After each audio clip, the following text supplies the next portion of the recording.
James Wild, welcome back to the Pacey Performance Podcast. It's a pleasure to have you again. Thanks, Rob. Yeah, pleasure to be back again. Yes, absolutely. It's been a while since you came on, but I know we'd normally go through bio and things like that, but I think we've probably done that twice or three times already. So if anyone wants to get the full bio, they can go back and listen to the previous episodes. But since we last spoke, a couple of things have changed work-wise, a little bit of a shift to a more consultancy basis. Would you mind just giving a little bit of an update? Yeah. So my role currently, I guess I'm split between as a consultant, primarily working with Harlequins Rugby Club.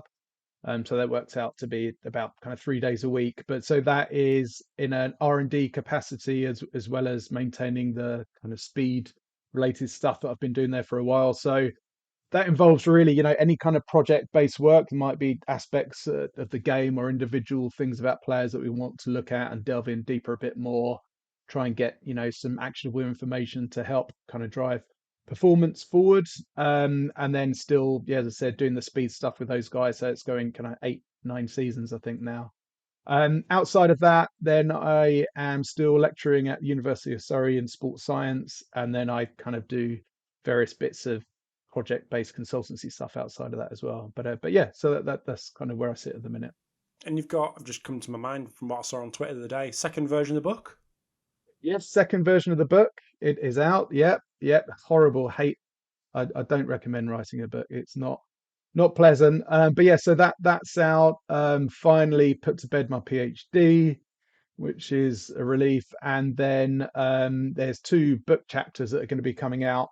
I guess this year. I think really this year. One of them next year, maybe the other one that I've been involved in co-authoring with various other people who are very good. So yeah, so all good. Excellent. And I have the pleasure in welcoming you to the Sportsmith Speed Conference in March as well. Yes, looking Taking forward the to long it. Yeah. journey. Yeah. No, I'm looking forward. Like as we were speaking earlier, it'd be good to, meet some people in the flesh that converse with a reasonable amount over, internet and social media. So it'd be nice to actually meet people in person. Yeah, like I said to you before, that's been a big driver of mine just to get people in the same room and, Jackie, like you said, meet people that you see like this virtually or you chat to on the phone. So to actually meet a real human being will be a pleasure. So yeah, looking forward to having you. But what I want to do with these, I've spoke to Les, going to speak to Jonah, speak to a few people that were going to be at the Sports of Speed conference in March, and just get them on the podcast. Maybe give them a bit of a teaser of what's coming. However, with our chat today, we're going to go a slightly different route. And I think I've done this maybe a little bit of once part of an episode before, where we've had a bit of a hypothetical athlete, and we get the guest, AU, to take us through your process. So what I was going to do was give you me as the high level, incredibly fast, agile, jumps like a salmon type player when I wasn't that kind of person. So what I'm going to say to you is you've got an athlete coming to you who's a professional footballer. They're going to meet you in the gym for the first time. What is the first thing? And they want to get fast. Their remit is they want to improve their acceleration. Okay? They come to you, don't know anything else about them. What's the first thing you do when you meet them in the gym for the first time? Okay. Um, so I guess you've covered part of some of the key elements there, in that I guess I'd want some higher level background information prior to that. So, and that's most likely, I guess, to be gleaned, from the wider performance team and the coaches in terms of what their expectations are. And, we're assuming then this context that they are talking about linear speed as a capacity rather than, changing direction and responding appropriately to a stimulus, etc. So we're talking here in the context of right linear kind of sprinting capacity, right? Is that Yep. Let's fair go enough with that. assumption? Yeah. Yeah. Yeah. Okay, fine. So assuming that's been identified as important for that person, because it's not always going to be important. Really, I think to get started, there's probably minimal information that I'd actually need. So let me pose you a question about, so if you were putting together a strength-based program for someone for the first time, we're just trying to improve their general maximum strength, what information would you need? to get started, do you reckon? Previous injuries might be a Okay, good one to know. previous. All right, Yeah. so if we'll go kind of one by one there. So Okay. absolutely, I'd want to know previous injury history, right? So are there certain things that have they got an injury history that's gonna mean that I need to adapt or be careful of doing certain things within the training, right? And then also from that you can get information about, right, there's this previous injury and I can see that they're doing X, Y, and Z in terms of their movement strategy now. That might be related. So is there something unresolved there, or is that something we had to work with? So certainly in injury history, definitely going to need to know. What else were you going to say? The current level of performance. So if All it's a right, strength based, like how strong are they now? yeah. Okay, so so ideally at some point, relatively soon, when working with them, I'd want to know, generally how fast they are. Now, I guess that information is likely to already exist, from the kind of performance team there. But at some point, relatively early, I might want to get some kind of performance-based measures of how fast they are. Yep. What else? I suppose you So again, wouldn't. if you Go on, mate. no. So I say so if you were going to program a strength session for someone for the first time, you'd want to know a bit about their training history, right? So what have they done previously and what are they currently doing? And then based on that, what are you going to do? You're probably going to do, unless it's something ridiculous, you're going to kind of maybe start off with the same kind of thing and have a little bit of time with them to see where they're at and make a decision of where to go next. Is that Yeah. fair enough? So it's exactly the same. It'd be exactly the same from a speed perspective. And so this is where, sometimes, and we've previously talked about, I think where people tend to struggle, or not, maybe not so much now, but maybe struggle a little bit more with on-field speed stuff compared to programming in the gym. But in reality, the level of information you initially need to get going and what you do initially is, based on the same kind of principles and building up a bit of, more, you know, to start with, relatively surface level information. And that's absolutely fine. We don't need anything more comprehensive really to get started. So Just to we're inter- likely, just yeah, to go on. interrupt there, I'm probably going to do this quite a bit, so I'm going to apologise up Yeah, go front. for Probably it. should have done it 7 minutes ago. But have we complicated this part of the process? Have we made it more tried to well, not tried to, but has it naturally become more complex and it's complicated things and maybe put people off or just confuse people when actually based on them three things you don't actually need much to get going? I think so. I think and there's vast amount of information out there, and it's difficult to decipher what's useful or not.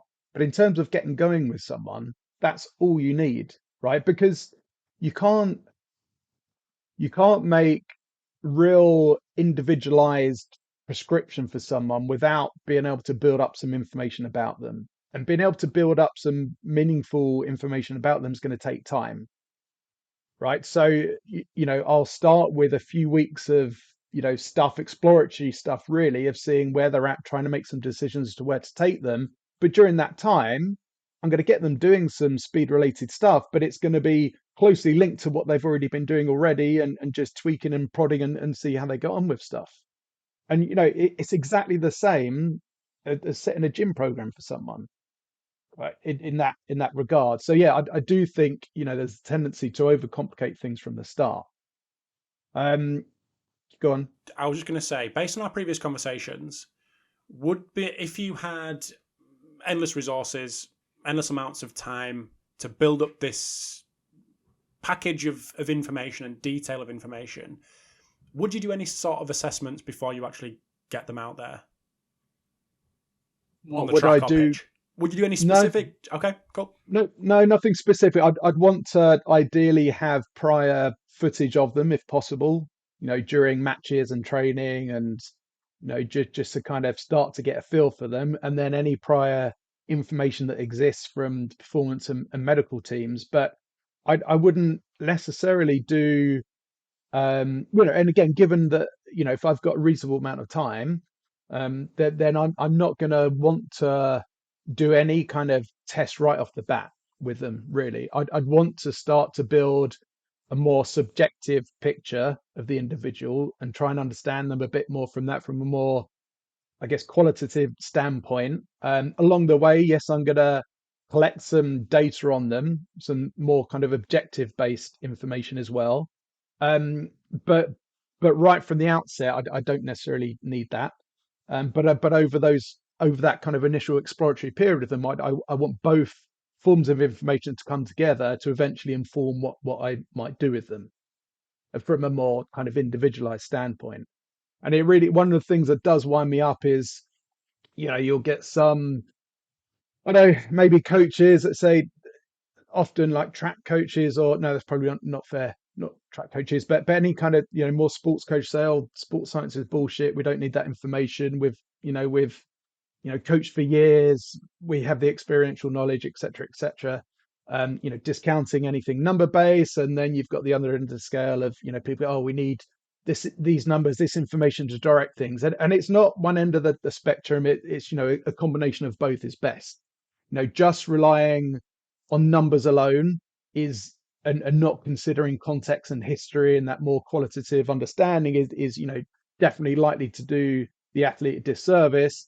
But at the same time, if we don't have some kind of objective information, then we're going to be prone to bias and charlatanism, and all that kind of stuff. So the two together, in my mind, are really important, and how they come together can then help inform a more individualized approach if you need to get to that point with them. Okay, so yeah, absolutely. So we're looking at, in the future, we're going to an individualized approach as possible. That's the aim further down the line. You've got them in the gym, you've had a chat, you've got all this information, you've got some previous footage. You've said two words there that might scare people: subjective and qualitative. So you've taken them out. You've got this exploratory period of, I don't know, a couple of sessions per week for a couple of weeks.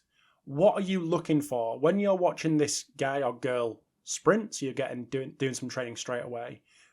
What are you looking for? Because I think this is the section or the part of the process that, in my experience of myself, but also speaking to others and just reading things online, this is the bit that scares people. It's okay, use your coaching eye to understand how they move.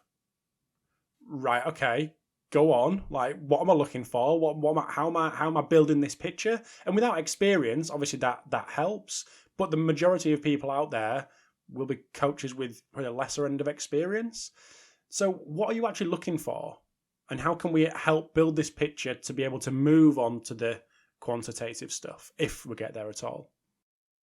Well, I mean, I think one of the phrases you use there is to better understand their, the way in which they sprint or the movement. I think that for me is what it should primarily be focused on, trying to better understand them rather than trying to figure out then what they need. And I think that's part of the issue. I think sometimes there's a tendency to, and I understand it, and I was, have been there as well, and done it, where you might have someone, you watch them sprint, and you might be under the impression that you need to come up with something or a solution to solve what they're doing to make them run faster, and you can't make that decision there and then. Now, there might be something really glaring, from a movement perspective, that is an outlier that you think, okay, that likely needs to be addressed. So if we have our basic kind of technical model that they're all usually the same kind of things people talk about. I probably won't go into it now, but we might have a basic technical model in mind just to kind of see where people stack up relative to that. And if someone's really outside of that, if they're real outliers, then yes, that might give us cause to think that, okay, at some point I might want to start moving them more towards a bit of more of an idealized model. But we can't, for the majority of times, we can't make a decision there and then as to know what we need to do with that individual.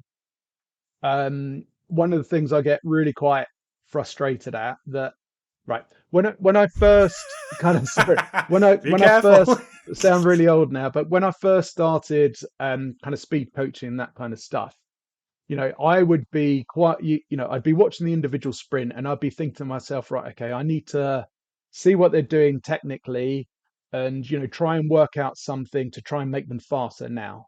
And I'd have spoken to various kind of coaches in that area and stuff, and would sit down and I'd talk about, it's probably quite tricky to make a technical change soon, in acute situation, to make them faster. And some of them would say, I can guarantee you I would make them faster in a single session. And I used to come away thinking, oh Jesus, they're amazing. I'm missing something. And as time went on, I realized that they're talking absolute bollocks. Um, you can't make someone fast in a single session. You can't. It's not possible. You've got, if we're talking about an adult that has been sprinting for however long, you think, so for you, you're the athlete here, right? So when did you first start sprinting? When a break could run. Right, so we're talking kind of like, when you first try to run as fast as you can in your toddler years, right? If I chase my kids, they sprint. If I run after them with a stick, they sprint faster, right? But I not once, and nor would I do this, I've never taught them how to sprint, right? So, by the time someone gets to adulthood, an athlete comes to you as an adult, they sprinted for a very, very long time. So they've learned to sprint according to their individual characteristics. And at that moment in time, it will be, likely the most effective and the most efficient way of sprinting for that individual at that time. So to expect to be able to make an acute change that, say, from a technique standpoint, that results in better performance is nonsensical, right? We need, again, more information and more time to be able to start to be able to act on something. Now, I'll take you back to, yes, there might be some generalized things around a basic technical model that we might feel is benefit to them, and we can nudge them towards that, but only if we have an understanding of how that might support the external force outcomes to improve performance, rather than just because it looks like X, Y, and Z.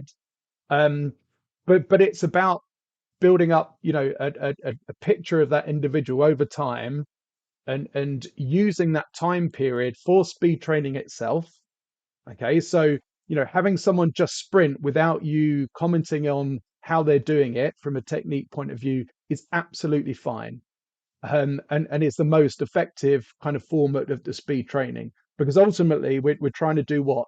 We're trying to elicit force generating capacities and the adaptations for that, and technical adaptations. And by practicing the task itself is likely to give us the biggest bang for our buck there. So having someone just sprint, provided they're cleared medically to do so, and it's appropriate in terms of the volumes, etc., that they're doing, is absolutely fine.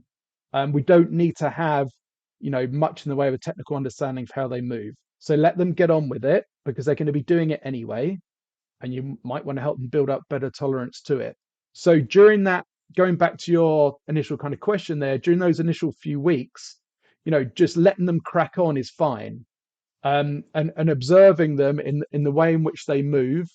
You don't need to worry too much about being able to understand everything. All right. So let's come back to the kind of the more basic technical model elements and that we might look to. So I'm just going to go through one example rather than trying to pick out loads of different things. But so let's say that we often hear so the concept around having stiff ankles. So during acceleration, let's say stiff ankles during the contact phase. And broadly, I agree with where that kind of concept is coming from. I think people sometimes take it too literally and think that minimizing dorsiflexion or limiting dorsiflexion completely is what we're after here, but it's not.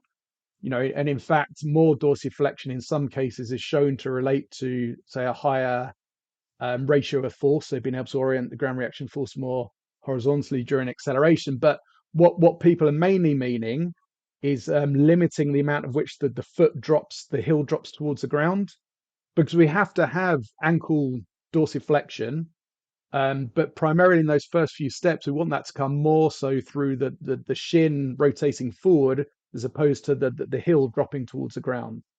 Because if our foot is in a stable position, then it means that we have an anchor and a foundation for the hip extensors to be able to push and accelerate us forward. So, there might be some things like that I'd be looking out for.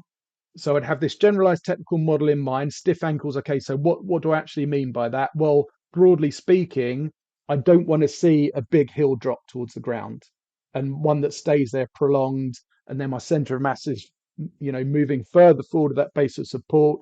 We've got that lengthened plantar flexor, Achilles tendon. We're going to have an increase in the external moment arm because my center of mass is going to move that much further beyond that base of support. So then we've got extra force requirement from the plantar flexor, so it's in a more precarious situation from an injury standpoint. So that's the kind of thing that I would be looking for, and I wouldn't automatically jump to right, we need to stop them doing that, but that might then build on to looking at other things in terms of strength related qualities around the ankle that might be impacting that technical aspect. So that's an example of the type of things that I'd be looking for when they're sprinting. I wouldn't be getting caught up in too much in terms of we need exact positions at all. That everyone's going to have some kind of variability that's natural to them, and that variability is going to vary sprint to sprint as well. But so that's an example of the type of thing. So I'll be looking at, right, is there something that I think is potentially precarious from an injury standpoint, but then also does it have an impact potentially on performance? So that's kind of thing that I'd be looking to kind of get my head around, try and get some visuals. Having video there helps with that. What I'd also be doing along the way, though, is that I would have times when they will sprint and I will measure their sprint performance, say over 10 meters, and I might use video to collect some technique-based variables, but with a view to seeing over time what it is that athlete does when they're running their fastest. So rather than looking at the numbers and saying, right, well, elites achieve these kind of numbers or those numbers from a technique standpoint, I'll look at, right, for that individual, how do those numbers change in respect to their performance? So the idea being is that technique, that it's not necessarily about a one size fits all approach. It's what works for each individual, and that's going to vary based on their individual constraints. So if I can see for an athlete that they are running their fastest, say when their step rate is higher, then that might mean that becomes more of a technical focus for that individual, because we know that results typically in them running fastest. And then it's a nicer conversation to have with that individual as well, because rather than saying, right, well, such and such sprints in this way and he's really fast, so that's what you should do. It's more about, right, well, let's consider you more and saying, right, when you're doing this, you're running your fastest, so maybe we explore that as a route to try and at least help maintain your speed or get you faster. And I tend to find those conversations are a little bit more kind of meaningful there. So by the time we've got to the end of this exploratory phase, I've picked up might be a couple of things in relation to that generalized technical model. I think, okay, they could possibly do with tweaking, but then I've also worked out for that individual what the kind of things they're doing when they're running their fastest. And then we might focus on that. And then in that period as well, there might be various strength kind of related diagnostic tests that we look at as well to help guide things from there. We'll go into the strength related diagnostics in a minute. I know that's something we've covered on a previous episode, but we'll go there again because things may have changed. But you mentioned the variability from sprint to sprint. Is that one of the downfalls of filming 1, 2, 3 sprints, then making a call? This has to be done over a certain length of time to understand that variability, and then we can start to put things in place. So one of my major bugbears I have is people, say filming a single sprint, or they might have even done, say, 3 sprints on a single occasion, but picked out, say, the best one. And they're saying, right, this then represents that individual and their technique. But it doesn't. So that, there is inherent biological variability within each person. So that's a natural thing. So in other words, no one will perform, a sprint in the same way ever again. So there's always going to be slight variation in the measures that we can obtain. Typically, if we look at spatial temporal variables, so things such as step length, step rate or frequency, contact time, and flight time, they tend to be relatively stable. So there's still some variability with those, sprint to sprint for each individual, but they're relatively stable for that individual. Then we might get on to things such as linear kinematics. So that might be, for example, the horizontal distance from where your foot touches down to the center of mass. So touchdown distance, and then we might look at that at the point of toe off as well. And then the distance that the center of mass travels during the contact of a sprint, so contact length. So they would be linear kinematics. They tend to be a little bit more variable for individuals. And then we'll get to angular kinematics. So segment angles, joint angles, angular velocities, range of motions at the joints, they tend to be more noisier still. So the more noisy a variable is, the more efforts we need to, more sprinting efforts we need to collect a representative mean for that value for that individual, if that makes sense. And that will vary according to the technical feature you're measuring, but also the individual athlete that you're measuring as well. Some will naturally have a more variable technique than others. So we run the risk of, if we're collecting that information from a single sprint and saying, right, here's their technical features and their sprint performance, and then we do it, say, 6 weeks, 8 weeks down the line again, a single sprint effort, and we're saying, look, they've got faster, or this technique has changed, etc., etc. That's not the case. So you have to take into account, that kind of variability for an individual. Now, it doesn't mean that you can't use that information from a visual representation standpoint and look at it from a bit more of a qualitative standpoint and say, generally, you can see these kind of patterns, techniques, and, it's either relatively stable here to here, or it looks like there's been a bit of a change, and I'm all for that. But if we're actually going to quantify things, we're actually going to record numbers and report pre-post intervention changes in technique and performance. If we don't take into account that variability, then we are presenting false information, basically. Okay, interesting. So we'll go back to the strength-related qualities now on the diagnostic side of things. So using your ankle stiffness as potentially the example, and we can jump off there for the other parts of the lower limb. What would be, so you identified that there's the heel dropping during acceleration. You want to learn more about the strength qualities related to that and what can be linked in. Where do you go from there?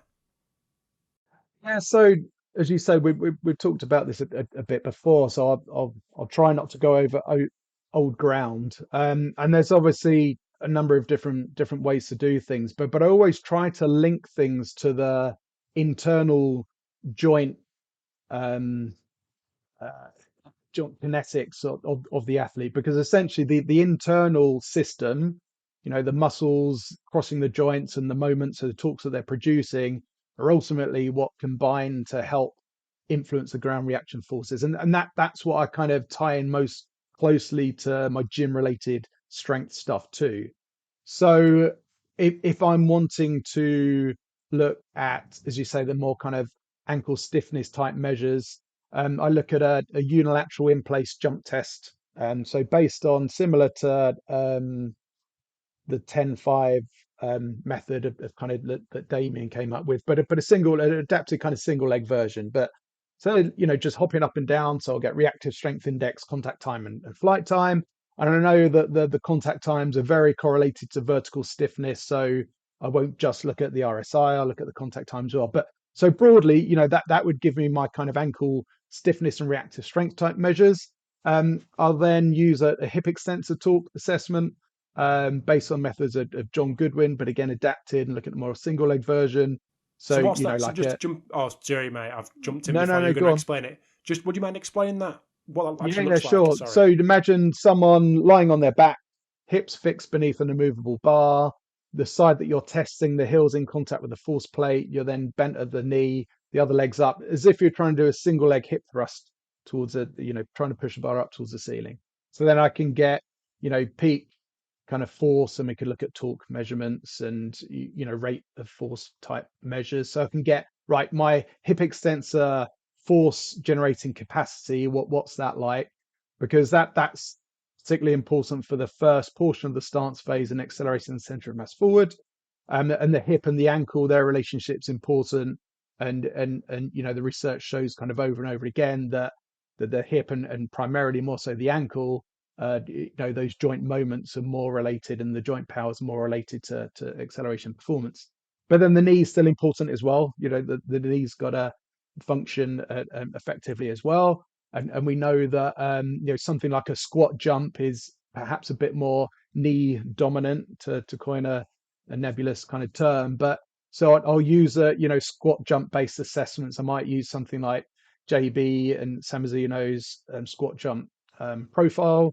But essentially what I'm trying to get from that is an idea of their total leg, extensor, concentric based explosive strength qualities with a bit more of a bias to the knee. And so then from those three strength-based assessments, they'll give me a bit of information for individuals to help me identify whether those strength qualities or one of those strength qualities is holding them back from better sprinting performance. And that might be a direct force generating issue from the muscles to express external forces when I'm sprinting, or it might be that there might be something from a technical standpoint that's linked to those strength qualities that then in turn can help augment the external forces to run faster as well. So it's a kind of a double-edged sword there. So they're important, but not certainly not the be all and end all. Just back to that hip torque assessment, what angle are you looking at the knee of the leg that's working? And obviously the hip. And are you on a bench or are you on the floor, shoulders on the floor? Shoulders on the floor. I do it. And again, it's the method that I've kind of developed and used over the time in my research and my PhD, blah, blah, blah. So there's, reason and rationale for doing all sorts of different ones. I'll usually adjust the hip angle and then let the knee angle to go whatever angle it goes to when it's in the center of the force place based on the hip. And I'll try to align that more towards the type of angles talking about an acceleration, but what's within practical, but taking into account the practicalities of the test as well. Or I might have a more extended kind of limb if I'm looking at max kind of velocity type stuff. There's a paper that's recently published. It's the broad title, something like characterizing initial acceleration strategies. The full kind of protocols for those tests that I use, they're in there if people want kind of in-depth information on it. And that's your paper? Yes. Yeah. Okay. Interesting. I love how you say all that were blah blah blah. All that work got into a PhD. I know. You get, well, it's fun. You get one a bit kind of sick of it, but then also you realise, it's only so important, right? You spend 9 years of your life doing a PhD and applying it in your practice, and thinking, okay, well, it's important to a point, but it's not that important. Okay. So what's the point? I think that's really interesting, and I'd like to just, I don't know if it's more of a philosophical chat versus going through our hypothetical athlete, but do you get to that point and go, I might be a bit sick of it, and I've got over I've finished now, but does it change your thought process in terms of how important the things that people say are important? But because you've gone down this road, you're like, I'm seeing all this and I'm just not sure everyone's getting hyped up about X or Y. I'm just not sure it's all that important. Yeah, definitely. I mean, that's been probably the most valuable thing about doing my PhD. And lots of people will slag off academia and science, and as I said towards the start, and then people will slag off coaching and think they're all charlatans and all that kind of stuff. And so that's what it's been really useful, because I've sat on both sides for a very long time. So my PhD was based on the applied work I was doing with people, and it kind of dovetailed really nicely.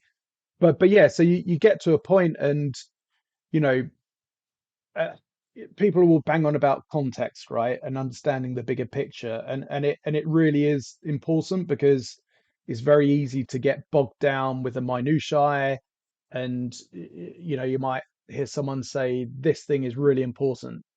Well, and then if you go and thoroughly investigate that, you'll probably find out, well, it's not, or it is for this person in this situation, but not for that person in that situation. So therefore, again, it comes back to trying to better understand an individual and their needs, because then if you can direct your intervention at those individual needs, and it becomes more meaningful than applying a blanket all kind of approach. Um, but the PhD was, I would 100% recommend it for people looking to improve their applied practice. It's definitely helped me in that regard. And as you say, one of the things, being able to spot when something's BS a bit more certainly helps with that. I spent the first probably, I don't know, 4 years of it investigating a lot of things that people said were important for sprinting, and it turned out to be, either not important, or again just lacking any context behind when it isn't important and isn't. Right. Um, Hold your horses. I don't want to chuck anyone under the bus, of individuals under the bus, but concept wise, can you give us any examples there? yep. Okay, so taking technical features in isolation, and expecting them to aggregate up to this idealized technical model that results in best sprint performance for everyone.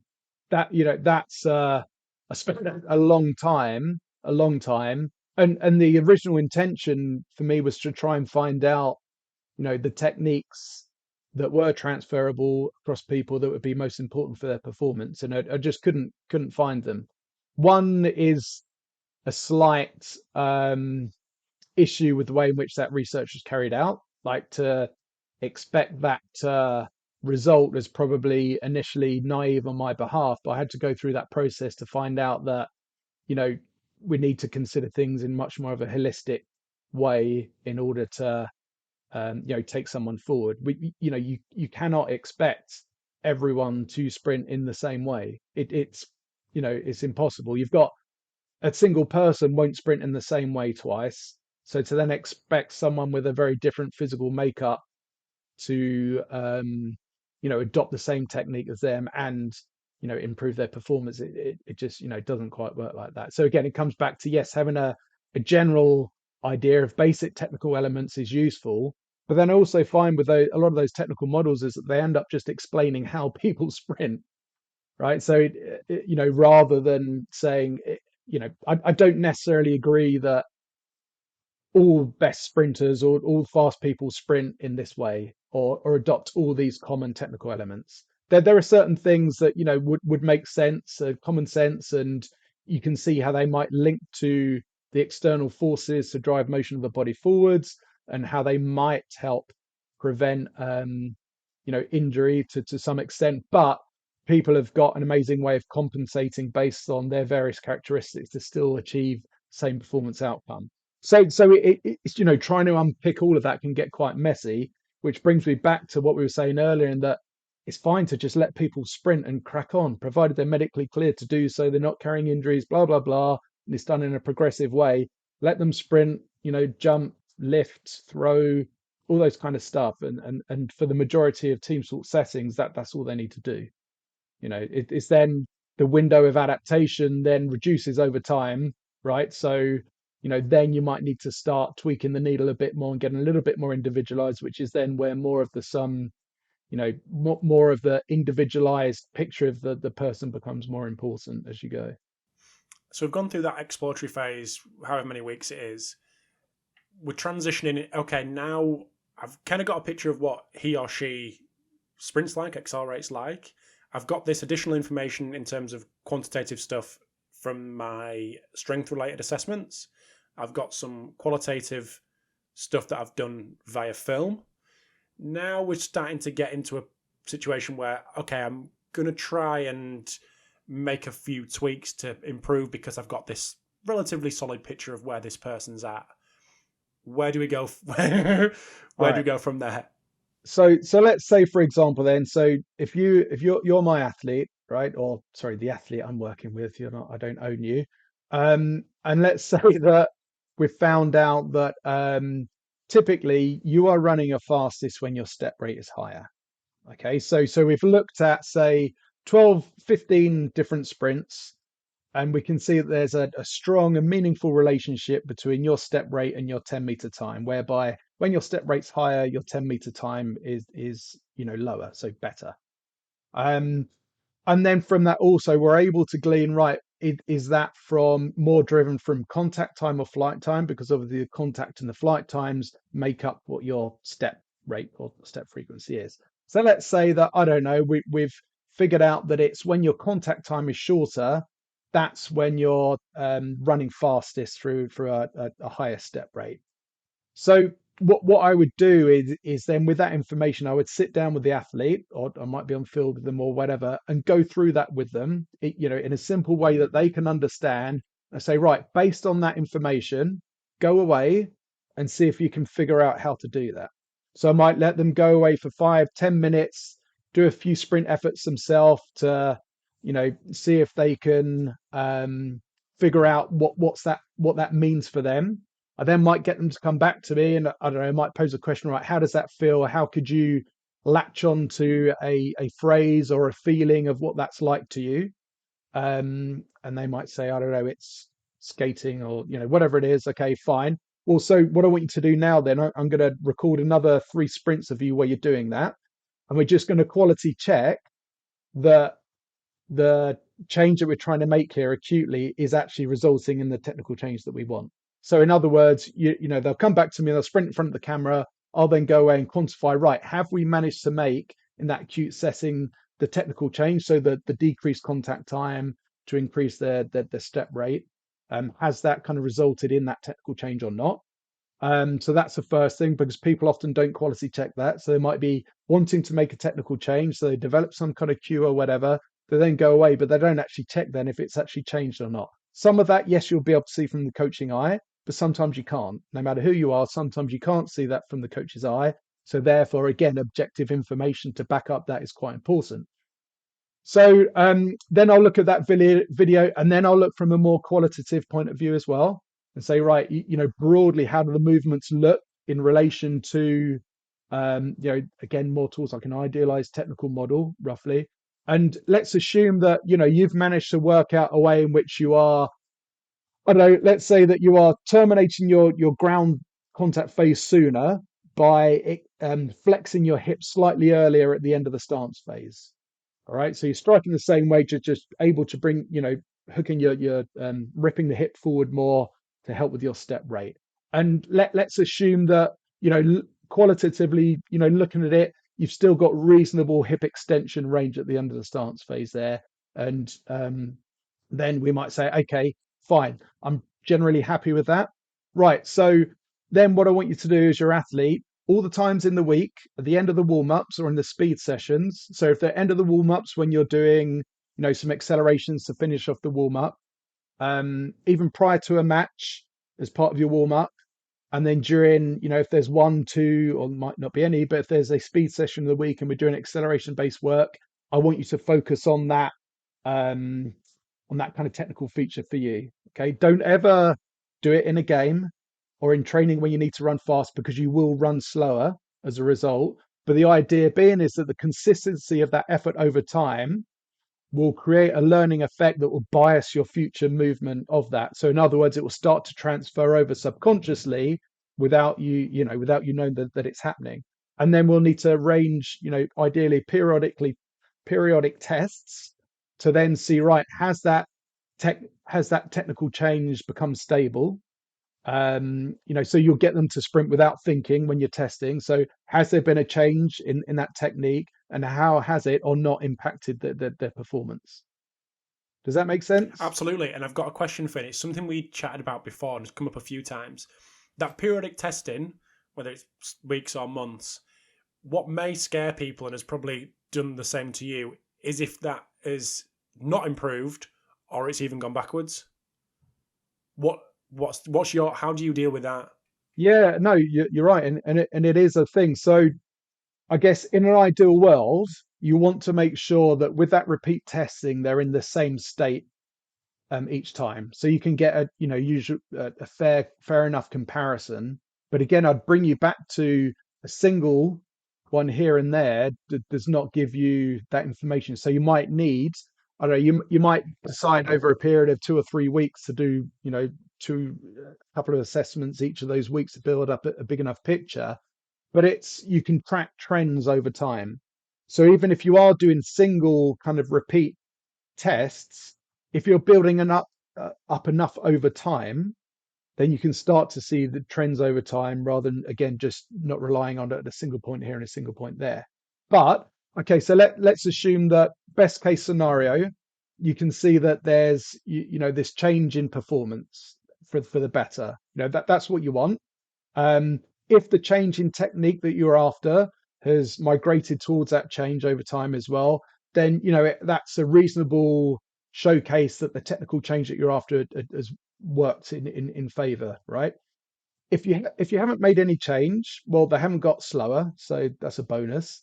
If they haven't got faster, and the technique has changed, then there's a number of things there. It might be that not enough time is allowed for it to translate to a point of faster sprinting performance, or it still might not be, it might not have changed enough, or it still might not be the right thing for them.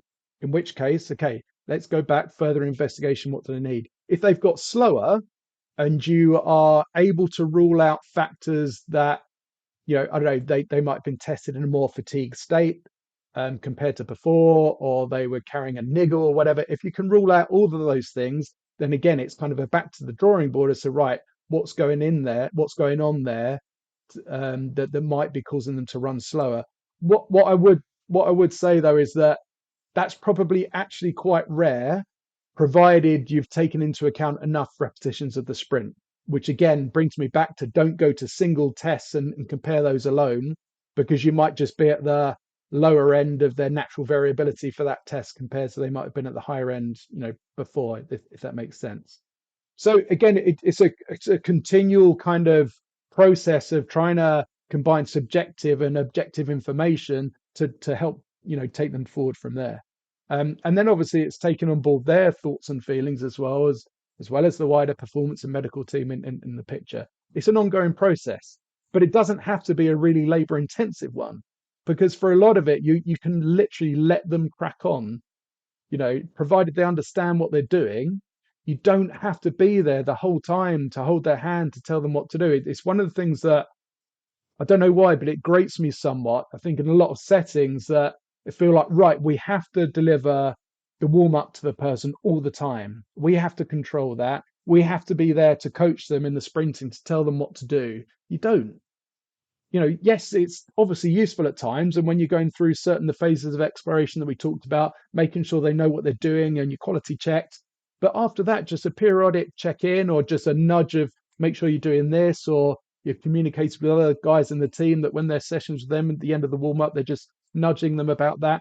You don't have to be there the whole time with them, and let them go and figure it out for themselves somewhat.